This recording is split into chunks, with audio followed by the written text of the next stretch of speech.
2.5 महीने हो गए थे वैशाली से दूर रहते हुए। वो ऑफिस के काम से देश से बाहर आया हुआ था। ये पहली बार था जब वो इतने दिनों के लिए वैशाली से दूर था।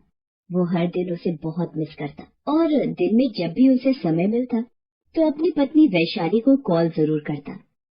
आज भी वो जब अपनी टीम के साथ मीटिंग खत्म करके अपने ऑफिस के दोस्तों के साथ बाहर घूम रहा था और उसके दोस्त बाहर एंजॉय कर रहे थे, तो वो सिर्फ वैशाली को ही याद कर रहा था। यार समीर, काम अब जल्द खत्म हो जाए। मेरा तो अब एक पल भी यहाँ रहने का मन नहीं करता। क्या यार, तू भी बड़ा बोरिंग है। यहाँ इतनी सुंदर सुंदर घूमने की जगह है, सुंदर सुंदर लड़कियाँ हैं, लेकिन तू है कि यार मुझे लड़कियों से क्या, मेरी जिंदगी तो वहाँ है ना। वैशाली और अनमोल की शादी को 2 साल हो गए थे। वे दोनों एक दूसरे से बहुत प्यार करते थे। अनमोल एक मार्केटिंग कंपनी में था, इसलिए उसे हमेशा शहर और कभी कभी तो देश के बाहर आना जाना पड़ता था। वैशाली को ये बिल्कुल पसंद नहीं था, क्योंकि उसका मन अनमोल के बिना बिल्कुल भी नहीं लगता था। लेकिन वो क्या करती, उसकी जॉब ही ऐसी थी। एक दिन की बात है, वैशाली किचन में काम कर रही थी, तभी उसके फोन की घंटी बजी। उसने फोन उठाया। फोन अनमोल का था। हेलो। हेलो, क्या मैं वैशाली से बात कर सकता हूँ? जी जरूर कर सकते हैं। वैसे आप हैं कौन? मैं उसका चाहने वाला हूँ। क्या बात है अनमोल, आज बहुत प्यार आ रहा है। Missing you so much Vaishali. Missing you too. कब आ रहे हो? अभी थोड़ा समय और लगेगा वैशाली। जल्दी आ जाओ अनमोल, तेरे बिना घर काटने को दौड़ता है। ऑफिस का काम अभी 1.5 से 2 महीने और चलना था, इसलिए मन मार कर दोनों को रहना ही था। बहरहाल 1.5 महीने भी बीत गए। 2 दिन बाद अनमोल को वापस लौटना था। इस बीच उसे अपने ऑफिस के दोस्तों के साथ एक क्लाइंट की बहुत बड़ी पार्टी में जाना था। वहाँ बड़े बड़े बिजनेसमैन और सुंदर सुंदर लड़कियां भी आने वाली थी। अनमोल को उस पार्टी में जाने का बिल्कुल भी मन नहीं था, क्योंकि वो जल्द से जल्द वैशाली के पास लौटना चाहता था। अबे पागल वागल है क्या तू? है इतनी बड़ी पार्टी है, पता ना कितने कॉन्टेक्ट बनेंगे, बड़े बड़े लोगों से मुलाकात होगी और खूबसूरत लड़कियां भी तो होंगी। और मान ले अगर तेरा दिल किसी पर आ गया तो तू उसके साथ मजे भी कर सकता है। ऐसी पार्टियों की यही तो खूबसूरती होती है यार। तू अपनी बकवास बंद कर, मैं शादीशुदा हूँ। अबे वो तो मैं भी हूँ। तुझमें और मुझमें फर्क है। मैं नहीं जा रहा पार्टी में। तेरी मर्जी, लेकिन बॉस ने कहा है सभी को उस पार्टी में शरीक होना ही है। मन मारकर अनमोल को भी उस पार्टी में शामिल होना पड़ा। उसने जैसा सुना था उससे कहीं अधिक बड़ी पार्टी थी वो। हालांकि भारत में भी उसने कई बड़ी पार्टियां अटेंड की थी, लेकिन इस पार्टी की बात ही अलग थी। उस पार्टी में ऐसी ऐसी शराब परोसी जा रही थी जिसके बारे में सिर्फ उसने सुन रखा था, और लड़कियां भी इतनी खूबसूरत कि उन्हें देखकर लगता कि वे किसी फिल्म की हीरोइन हैं। क्यों अनमोल, कैसा फील हो रहा है यहाँ आकर? यार माइंड ब्लोइंग। मुझे तो ऐसा लग रहा है कि मैं किसी फिल्म के सेट पर हूँ। और तू तो मना कर रहा था यहाँ आने के लिए। अब एंजॉय कर चल। और हाँ, किसी पर दिल आ जाए तो बोलना, मैं सब सेटिंग करा दूंगा। हाँ तो फिर चालू हो गया। सभी मस्ती में डूबे हुए थे। वैसे तो अनमोल शराब नहीं पीता था, लेकिन ऑकेजनली 1-2 पैक ले लिया करता था।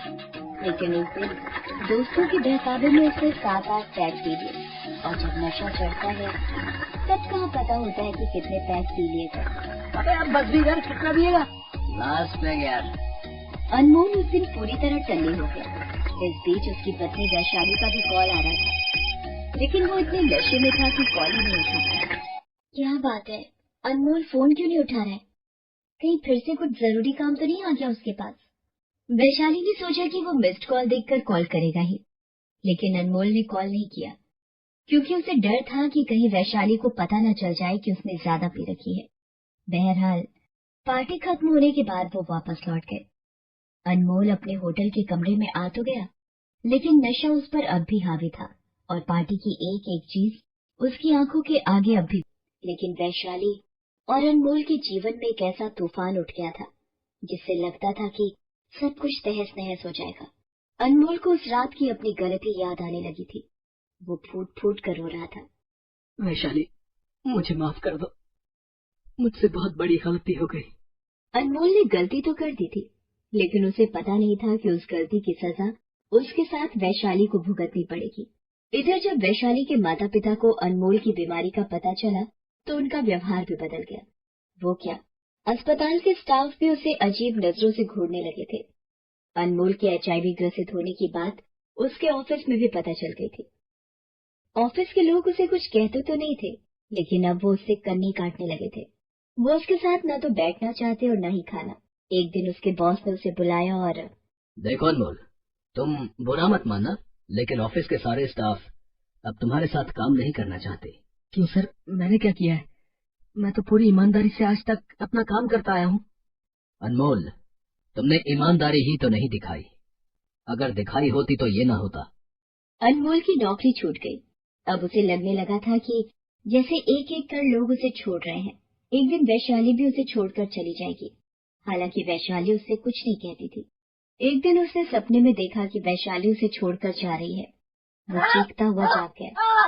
वैशाली, वैशाली, मुझे छोड़कर मत जाओ, मत जाओ। क्या हुआ अनमोल? तुम इस तरह क्यों चिल्ला रहे हो? मैं तो कहीं नहीं जा रही। कब तक नहीं जाओगी वैशाली?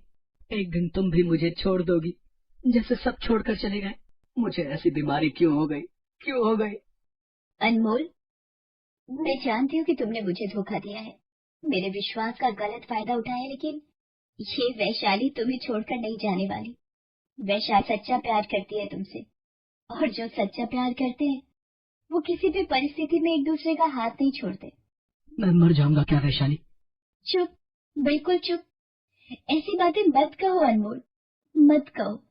मानो तुम्हें एक बड़ी बीमारी हुई है, लेकिन हमें इससे लड़ना है, हारना नहीं है।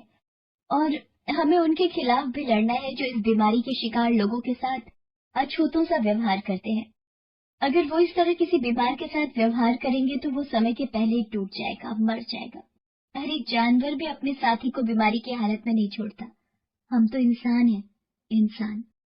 वैशाली ने अनमोल का साथ दिया, और न सिर्फ साथ दिया बल्कि लोगों में HIV के प्रति जागरूकता फैलाने की भी कोशिश की। दोस्तों, HIV से संक्रमित मरीज का साथ दें, क्योंकि साथ देंगे तभी